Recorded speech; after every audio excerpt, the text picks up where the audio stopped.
Everybody's got a blank page, a story they're writing today, a wall that they're climbing. You can carry the past on your shoulders. You can start over regrets. No matter what you've gone through, Jesus, He gave it all to save you.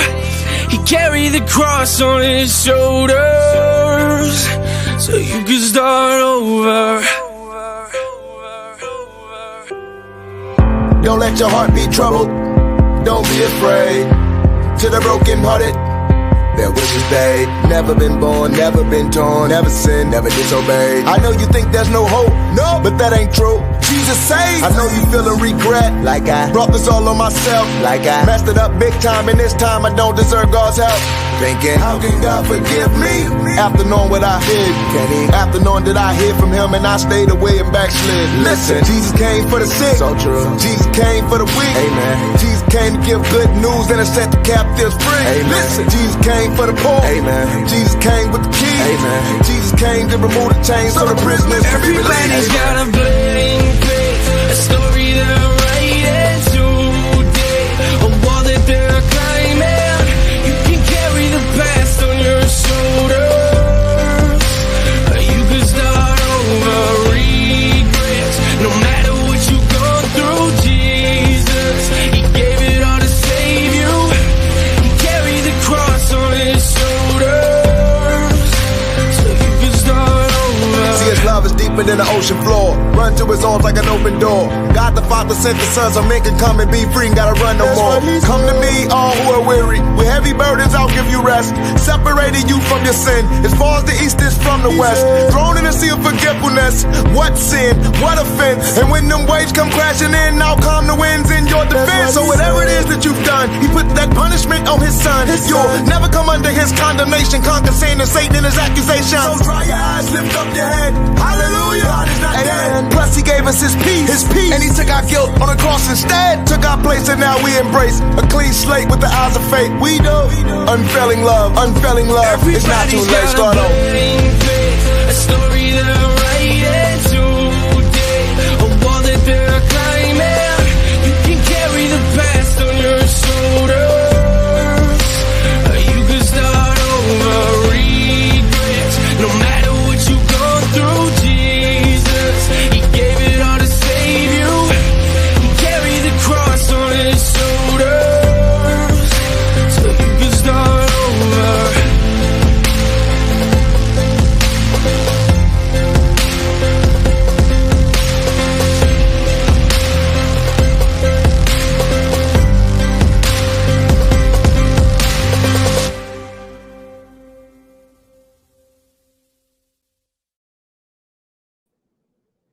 What is up, Freedom Broadcast Radio? I am so excited to be with you all tonight. Excited to be back for our fourth Mondays, Millennial Mondays. Millennials do it better. Oh my God, I'm excited to be back, to be freshly back with you guys. I know I missed last month, but we are back and we are back rolling again.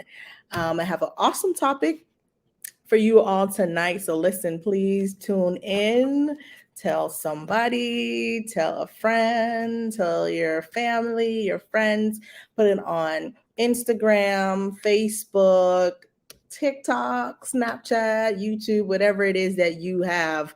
You can share this broadcast. Okay. I'm excited to be here with you all tonight. And also, feel free to comment, feel free to ask questions, make suggestions. It's, totally up to you. We're open here. We try to be transparent as possible on Millennial Mondays, and, just be as open with what we're going to discuss. And so I'm excited. Again, welcome to Fourth Mondays. Millennials do it better. And today we're going to be talking about casting your cares upon him. And this is taken in 1 Peter 5:7. Cast your cares upon him. Who are we talking about? Who is him? Who is Peter mentioning here in this sentence? Cast your cares upon him. And the obvious answer will be God, right? And so I just want to talk a little bit about casting your cares upon him. And I want to bring realism into the conversation and just being kind of transparent about, the things and the needs of us in how it's difficult for us to honestly cast our cares upon him. Because let's face the fact, we tend to look to men. We tend to look to the world. We tend to look to people who really can't help us, right? And so today, my encouragement is for you to cast your cares upon him. And listen, this conversation is for anybody from the old to the young. This conversation is for anybody to join. So listen, don't forget to share this, like, comment, whatever it is that you have to do to get somebody to listen to what we're talking about tonight. Get them here right now. Okay. So moving, we're gonna just dive into what we're getting ready to discuss tonight. And so when I think of casting, right? When you think of the word casting, I normally think of a fisherman, like, casting to, fish, get a fish or something out of the sea. But when we're talking about casting your cares upon him, we're identifying that we need to send forth or to give the burdens to him. And most times we tend to give our burdens or lay our burdens on other people, our situations on other people. And, those people, let's talk about it. Those people that they always got something going on, and for some reason they just always want to burden you with their problems and their situations. They always have something, as if you yourself don't have your own shenanigans going on. And so they're just always constantly putting their burdens on you. And if you're the type of person that likes and likes to help people or willingly love to help people, you kind of take on those monkeys and you personally take on that burden. And so now you're weighed down with their problems. You're weighed down with your problems, and you're putting all of these problems, together in this bubble, and it's weighing you down. And so I come to realize, right, like, you ever been in a situation, or like, let's say, boom, you're dating someone or you're courting, right? And this person, smooth talk. And, this is not just men only. Females also have smooth talk. So I'm talking about both sides here. Smooth talking, and they're telling you, I want to take care of you. You're my for lifer. If you don't know what a for lifer is, then that means you're too old. But a for lifer is someone, obviously, that you want to be with forever. Okay. So, I want to be with you. I want to marry you. I want to have kids with you. And, the female and the male, and they talk their smooth game. They're manipulating. Very good. Very, very good. And they tell you all these things that they want to do. And, you're so like into it. You're just like, oh, yes, this is what I want. This is what I've been waiting for. This is what I need. My Prince Charming, my princess is here. My queen is here. And you get into a situationship, right? And all of what they said just kind of goes out the window. All what they said just kind of was not true. They just wanted what they wanted, right? They just wanted to kind of burden you with what they were saying. And they didn't really mean it. Their heart wasn't in the right place. They were just talking a smooth game, and most time either to see if they can get you, to see how long it takes for them to get you, or to see if they can get into your pants. And again, this is from both sides. And so, um, if someone truly cares for you, you will see their true intentions. You know, God says to look at the heart of the man. Why? Because the heart can be so wicked. Because like you can think things, right? But what is your heart truly saying? What is your heart truly desires? Because this and this could mean they might not pair up, they might not be connected with the same thing. Like you can be thinking good thoughts here, but your heart is just displaying lots of evil. And so when people care about you, you will know their intentions are good. And they love you unconditionally. Like they really love you unconditionally. Like God loves us unconditionally. Like we've done things over and over and over and over, and he's given us chances over and over and over again, just literally every single day of our lives. And people will care for you when you see their true intentions. And so I remember, growing up back in high school, I wanted to be a little player, right? And so I came across this thought. I was like, well, since guys are always playing girls, why can't, we do it from a female standpoint, right? Why can't I do it? So I decided, okay, well, I want to play the game too, and kind of see what is so fun about playing the game. And so, I round up, some boys. And so, you're telling them the good life, trying to, you're feeding them the good life. You have all these guys that you're trying to talk to and trying to keep up with. And eventually, and honestly, it catches up to you, because after a while, you're not going to remember who said what. And you're lucky if you remember their name, if you save their number. And so it catches up to you. And then it's like, okay, wow, boom. Now you finally got caught. And so the reason I'm saying this is because we shouldn't cast our cares upon people. We shouldn't cast our burdens upon people either. We should be able to go to God and say, listen, today is just one of those days where I just felt like killing somebody, honestly. Like I just had some evil thoughts, and it just wasn't a good day. It's to the point where we can go to him and say, listen, Lord, you told me, right? You told me in your word that you said that you was going to supply my needs, but you're not giving what is needed to be given. You're not being the provider. So, what's happening, what's going on. And so when we're going through a situation, it's important to put our focus on God, to put our focus in him, because when we don't, we become distracted. We start to worry. We start to doubt. We start to give up. We start to lose hope. We want to throw in the towel. God, I can't do this anymore. God, you've forsaken me. You said that you was going to do this for me. I haven't seen you come through. Why are you blessing everybody else but me? Why are they prospering, but I'm just always stagnated? Why do I have to keep going around in circles and circles and circles and circles and circles? But Peter said to cast your cares upon him. I mean, it's as simple as that sounds. It's very difficult. But Peter said to cast your cares upon him, casting your cares upon the Father. And I come to realize that a lot of times when our leaders have given us positions and things to do in ministry, and when we get attacked, or when those situations occur, we tend to drop ministry, right? We tend to drop what was in place that our leaders had for us to go and deal with our situation rather than put our trust in God.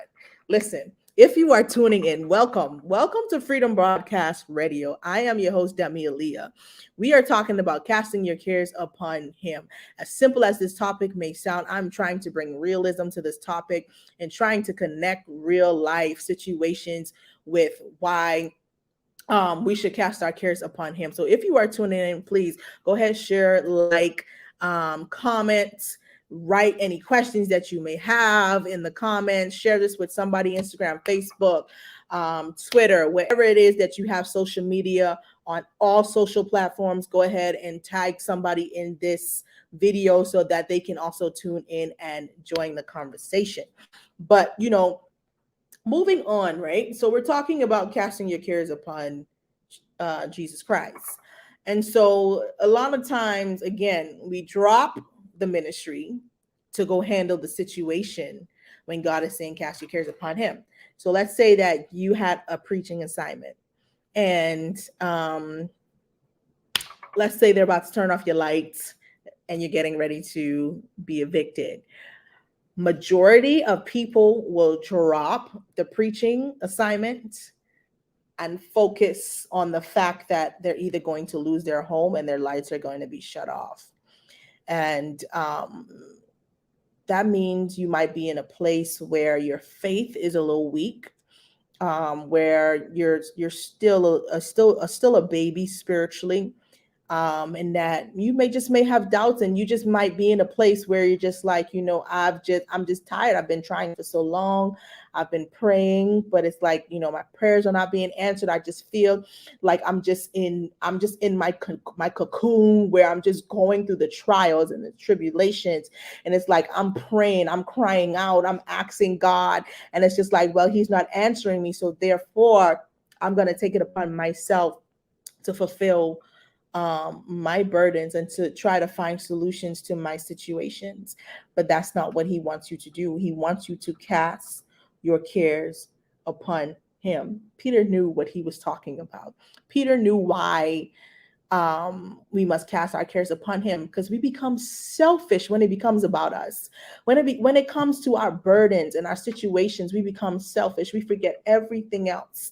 We forget ministry. We forget that we had an assignment to do. We forget that we had to clean the church today. We just simply forget everything. We drop everything and we run to the situation. We are the ones that are trying to be the solutionists, trying to solve the problems, when God is like, listen, I told you I got you, child, I got you. Go sit down. I'm telling you I have you, but you just won't listen. I'm telling you, I'm talking to you, but maybe if you shut your mouth and listen to what I'm saying, I'm telling you that I'm right here. And so it is so important that we don't burden ourselves. He said, come to me, lay upon me your burdens, cast your burdens upon me, cast those cares upon me. Let me know how you feel. I'm here. I want to hear what you have to say.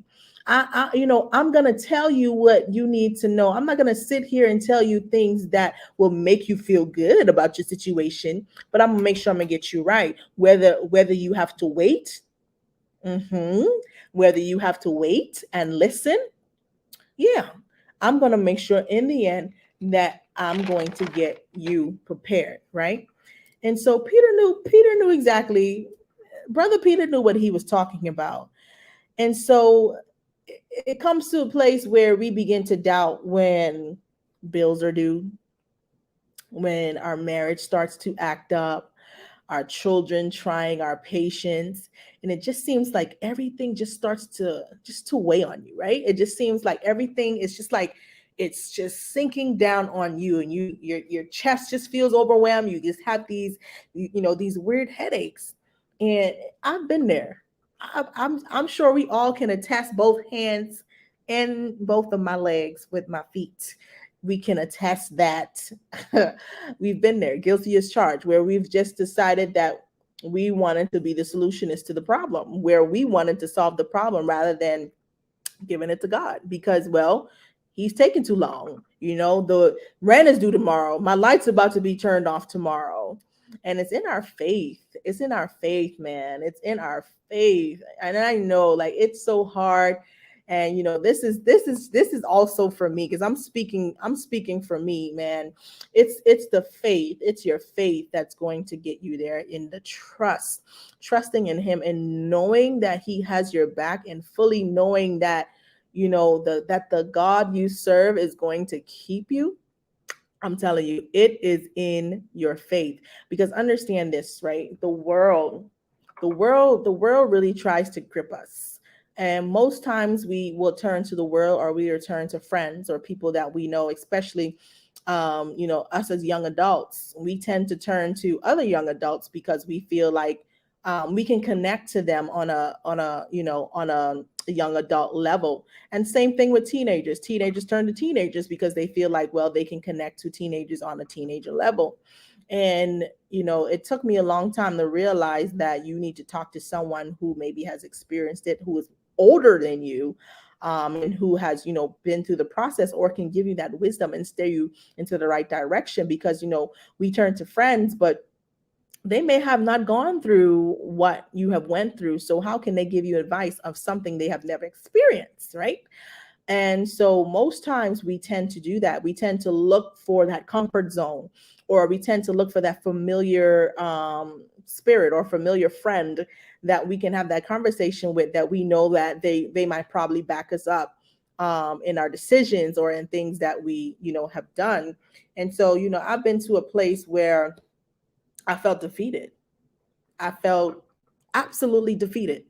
I felt like God wasn't hearing me. And I was at a place where I was like, well, what's the point of me serving you?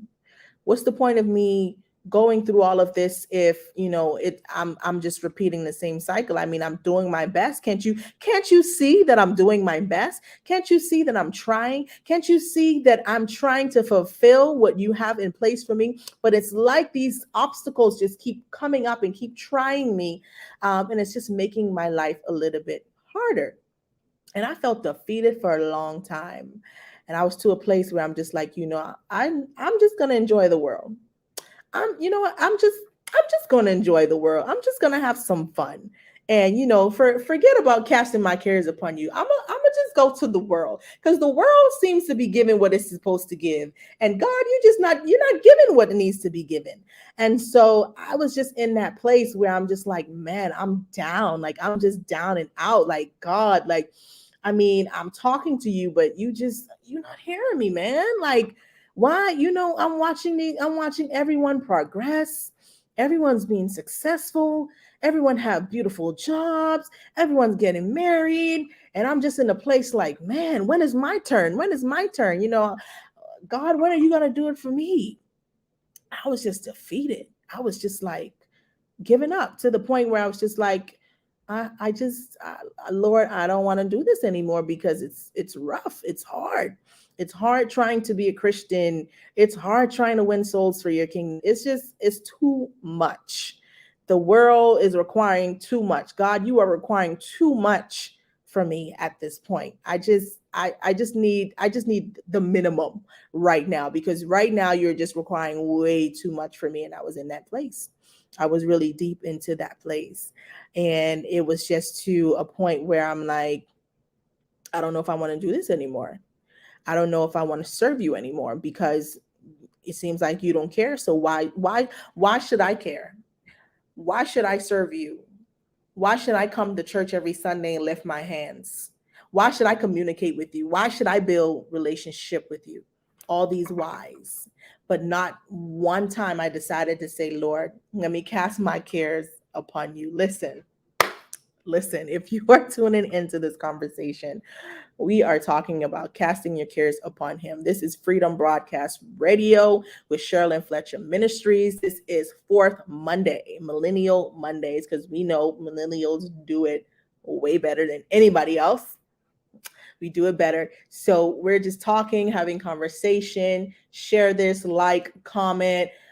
just get somebody to tune into this conversation, share this conversation with somebody. We're just talking, we're just being open, we're just being transparent about, just things that relate to us, relate to life, relate to doubting, relating to worrying, and why it's so hard for us to cast our cares upon Jesus Christ. And so I was in a place where my rent, we had moved to a new place. Fast forwarding to being married now, we have moved into a new place, and I was always pretty good with keeping up with bills and making sure that everything was always in place. But it was like these 2 months, things just kind of flipped, and I was like, okay, like the money wasn't adding up, and it was just it was a little weird for me, and I was like, okay, I don't know what we're gonna do. Like, I have to pay the rent, or they're gonna be like, you guys got to get out, goodbye. And so I'm like, okay, I don't know what to do. Like, should I borrow money? Like, I was just in a place where I was just so like confused. And so it was in these 2 months we ended up getting a notice.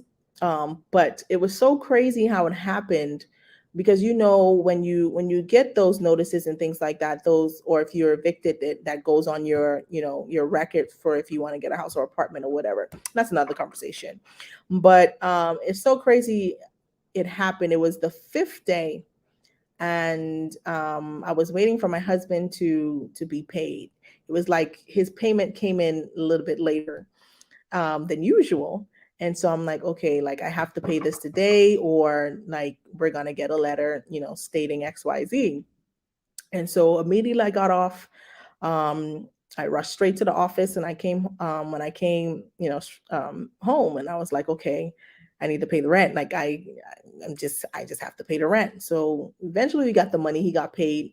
We got the money, and I went to go into the office, and she was getting ready to send out the notices to put on the door, and I came in just in time before she was getting ready to to post the notice on our door, saying, about the rent, being past due, pay this, or you have like whatever, like 7 days, 30 days, however they do it, to pay or to, leave.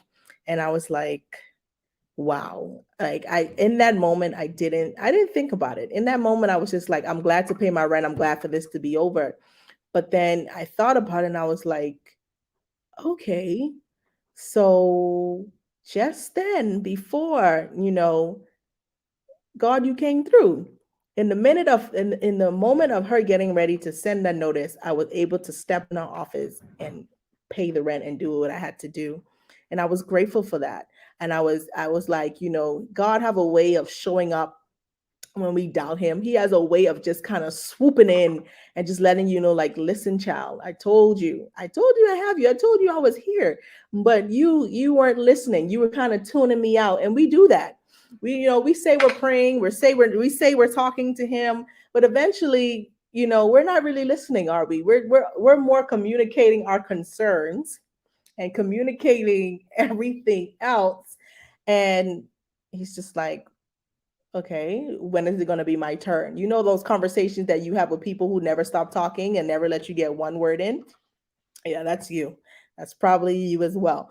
And so, it just amazed me, because I was like, okay, I don't understand this. But I was like, God, you have a funny way of doing things. You're just a funny guy. You're really a funny guy. And so I was just in that place. I was just so frustrated with everything. And, in that moment, after realizing that, we were this close, I was like, I'm appreciative, because, some people don't have what I may have, you know, and I should be grateful. You have a roof over your head, you have food on the table, you can wake up in the morning, take a nice shower. Be grateful for, the things that you have. And so, I'm the type of person that honestly likes to have my bills and things paid on time. I'm the type of person that likes to keep up with things. And so for me, that was kind of like a little rocky, It was just, I wasn't feeling it. I was just like, okay, well, God, I don't know what you're doing, but I know that this rent has to get paid or they're going to kick us to the boot. And so I wasn't in a place where I was casting my cares upon him at all. I was just looking for, I was trying to be the solutionist in this situation pretty much, because I was looking to the world and looking to people for help rather than to look at him. And I realized that worrying seems to grip a lot of us during the time when we are going through our trials and our tribulations, or when people are trying us, because sometimes we react too quickly rather than wait. um and here what God is saying. I wasn't going to share this, but it was about a few weeks ago. I was driving to work, and it was about 6 o'clock in the morning. And I was just driving, just driving to work like I normally do. And so I moved over into the left lane. Yeah, I moved over into the left lane, and I noticed something brown in the corner of my eye. So I double taked, and when I double taked, I noticed it was a deer. And so the deer, it comes out, it crosses the road from the other side of the median, and it stops. So I start to slow down a little bit. And as the deer stops, and during the transition of me slowing down, I started to pick back up. So I started to accelerate it and pick back up. And as I started to pick back up, the deer decided to cross the road. So I'm like, oh my God, Demi. I was like, Demi, you're literally about to hit this deer. Like, there's no way that you're not gonna hit this deer. And so in the process of me, I knew I was gonna hit the deer. So I started to slow down. Like, I pressed the brakes, but I still ended up hitting the deer. And the poor deer died. So I was as soon as I hit it, like I was immediately, like, I was shooketh, and I was shaking, like, shaking. Like, I was like, I don't know what to do. Should I call 911? Should I call my mom first? Like, it was just a lot going on. So I was like, okay, let me just calm down. Let me call 911. Because on the I was in the road. So there was no way for me to, like, to move and park, because it was just the median, and then there was the sidewalk. So there was nowhere for me to go. And so I just stayed in the road. I put my hazards on, and I'm just shaking, like, oh my God, I just hit a deer, like, I have to get to work. Like, and I'm just, just really scared at this point. And so I called them, and I told them what happened, and they asked, the obvious questions needed. And so, I didn't come out of the car to see what the damage was to the car. But anyways, so this truck guy came, and he pulled the deer out of the road to kind of help flow of traffic. And then he looks at me and smiles and gets back into the truck. Like, he looked at me as, like, it's like, the way he looked at me was like, come on, man, you really hit a deer? Like, out of all the days, you decided just to hold up traffic, for this.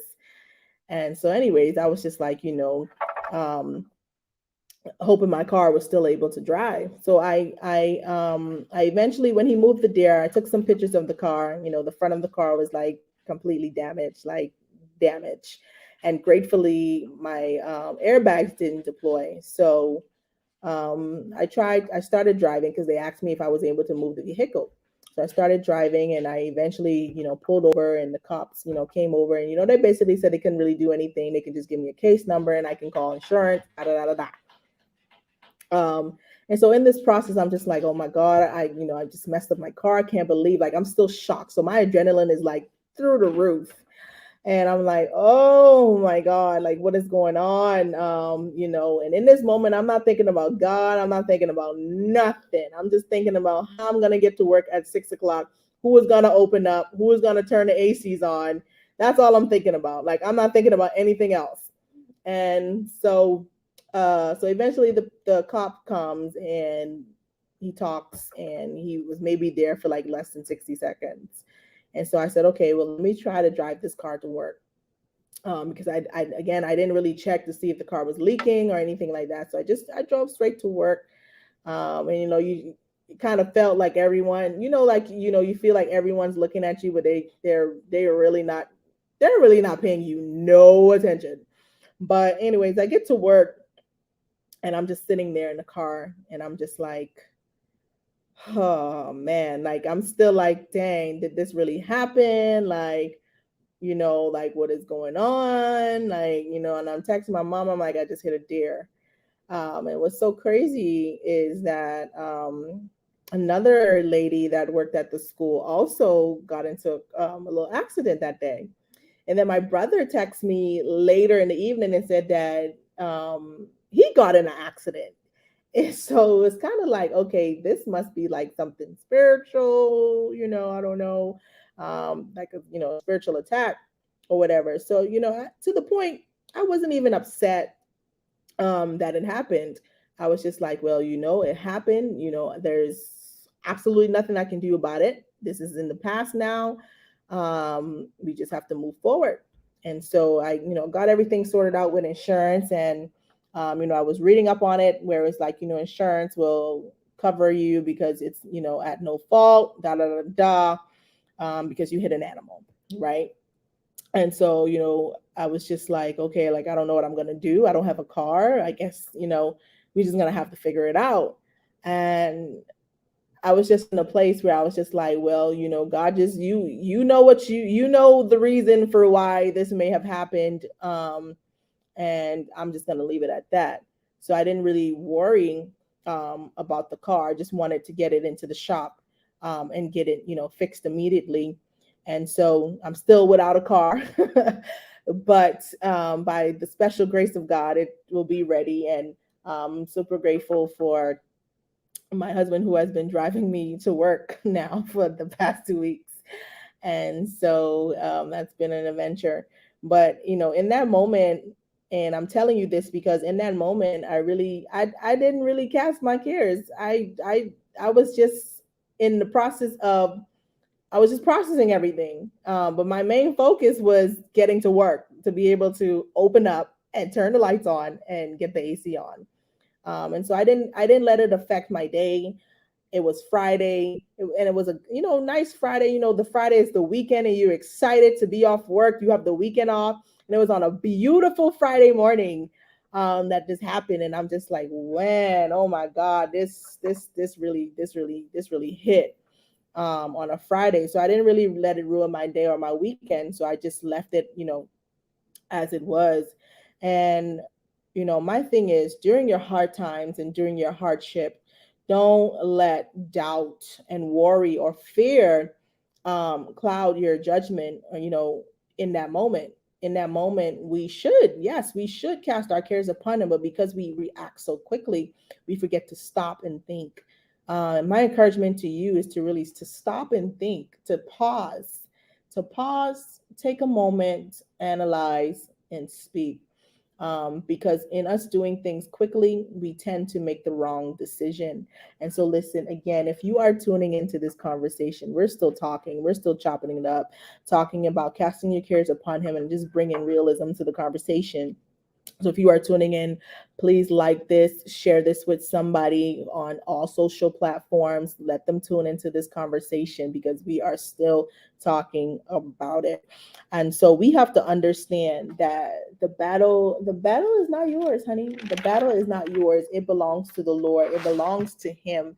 And when we believe that and when we understand that everything in our lives will come together. And so it is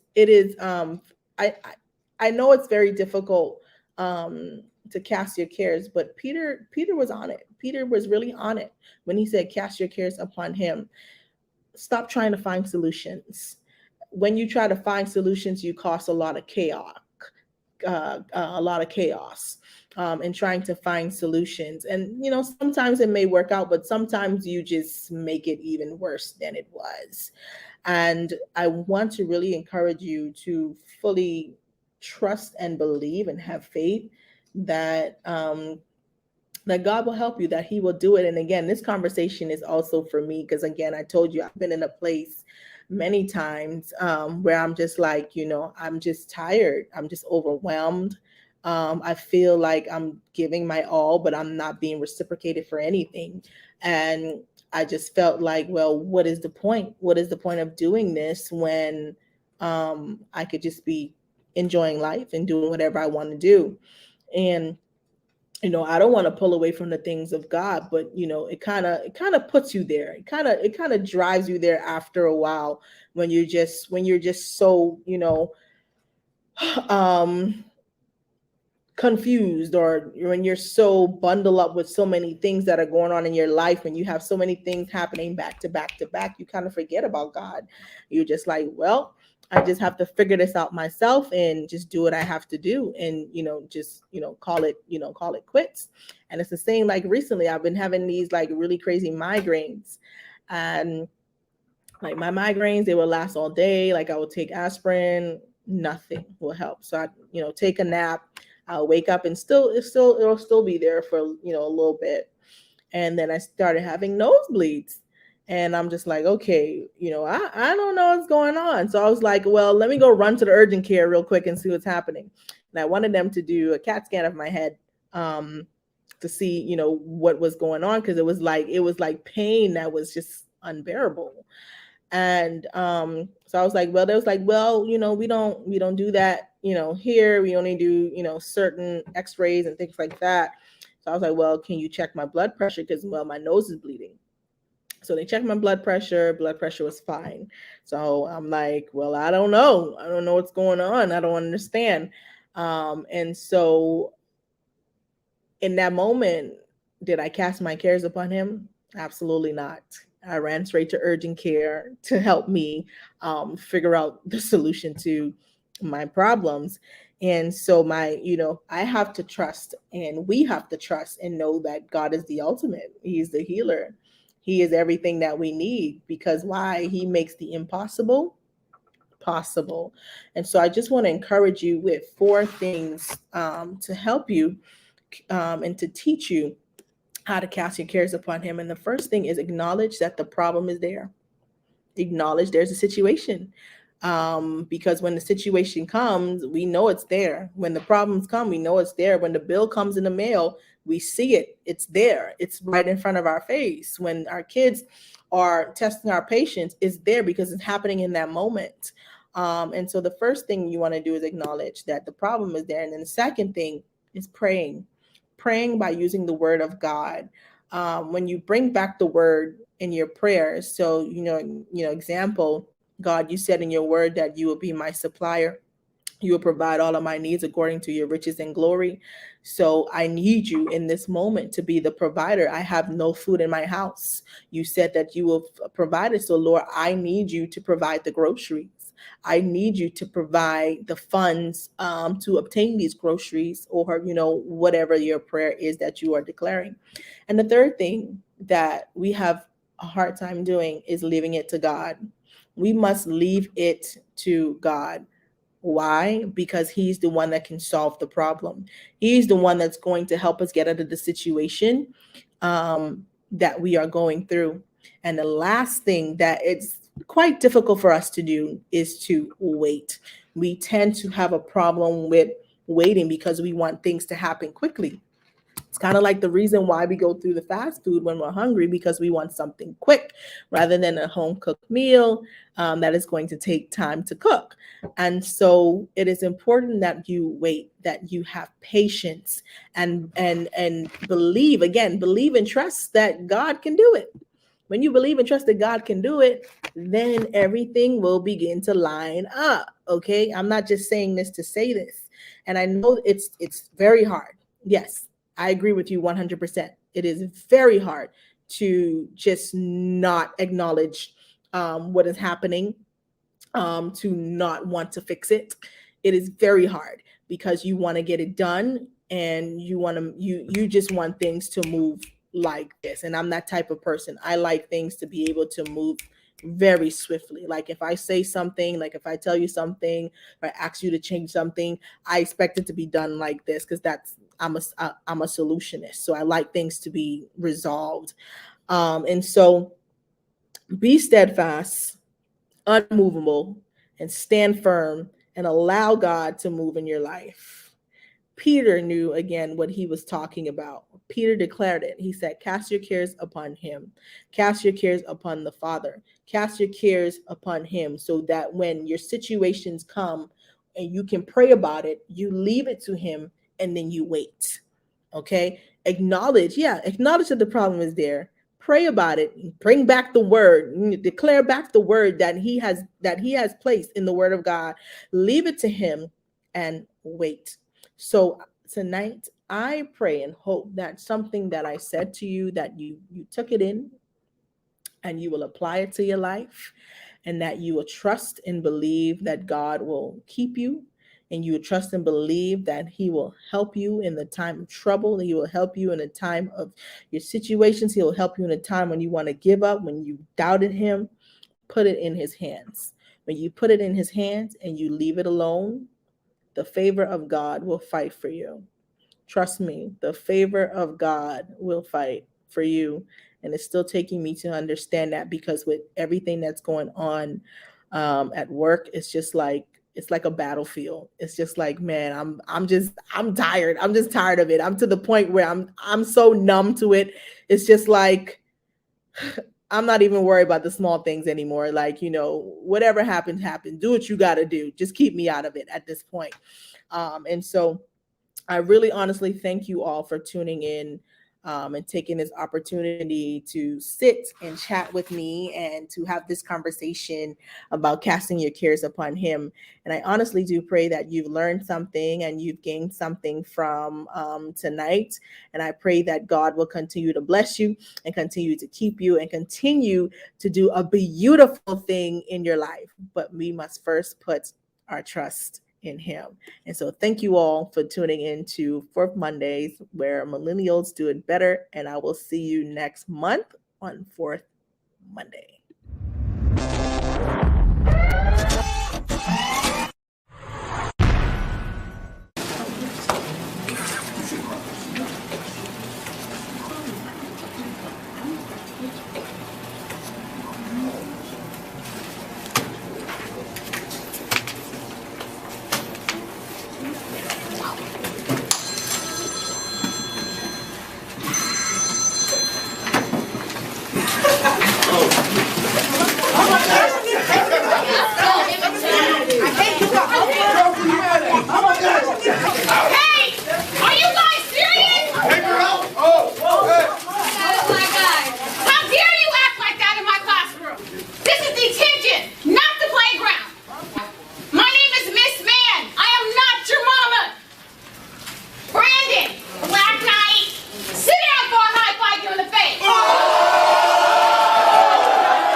Robbles in the air, Robbles in the air, Robbles in the air, Robbles in the air, put your Robbles in the air, Robbles in the air, Robbles in the air, Robbles, put your Robbles in the air, Robbles in the air, Robbles in the air, Robbles in the air, Robbles in the air, Robbles in the air, Robbles in the air. Turn the beat up, overdose smile. Little creepy, you can say I got the most high. 66 books deep. I got word game. 5 believers in the car and we unashamed. We rap Christ on the regular. Romans 1:16, I'm telling ya.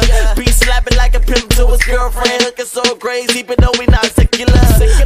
We go in all the way. 100,000 young folk in the building, lifting up the name. You can say I'm all the way, all the way, all the way. Turned up, master to the loud bass. Who said we couldn't have fun? Hitting my Dougie, but I represent the Suns. Put your Bible in the air if you represent the King, boy. It's right here.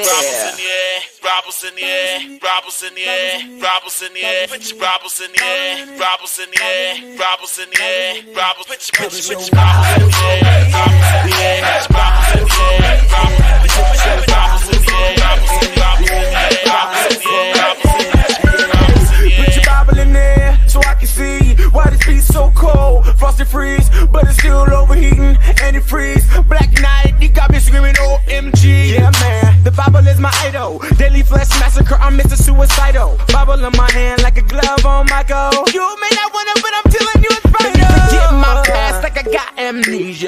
got me choked up, man, no breather. I thank God for my Sunday school teacher. Told me, boy, you're gonna be a preacher. That's why I got my Bible, screaming, Lord, send your revival. I'm going crazy, call me back like Michael. I lose my mind like I got hit by a cyclone. Yeah. Sure. Problems in the air, problems in the air, put your problems in the air, problems in the air, problems in the air, problems, put your problems in the air, problems in the air, problems in the air, problems in the air, problems in the air, problems in the air, problems in the air. In the air like an airplane, no crash landing. I live until I fly, man. And you gotta know the word. If you don't, you absurd. And you gotta follow it like Twitter. When you speak the word, it's guaranteed to conquer all. Plus it lifts you up. Seesaw, I got my Bible. Word is in my heart. I can speak it all night long like Lionel. Lamp to my feet, light into my path. Gotta soak it all the way in. Sponge bath. It's the only thing that keeps you. And when the devil comes, just tell him to move. Cause we already won and it's already done. But yeah, we gotta grind for the king. For that, we gotta rap Christ all day with our Bible in the air. Put your Bible in the air right now, yeah. Bibles in the air, Bibles in the air, Bibles in the air, Bibles in the air. Put your Bibles in the air, Bibles in the air, Bibles in the air, Bibles. Put your Bibles in the air, Bibles in the air.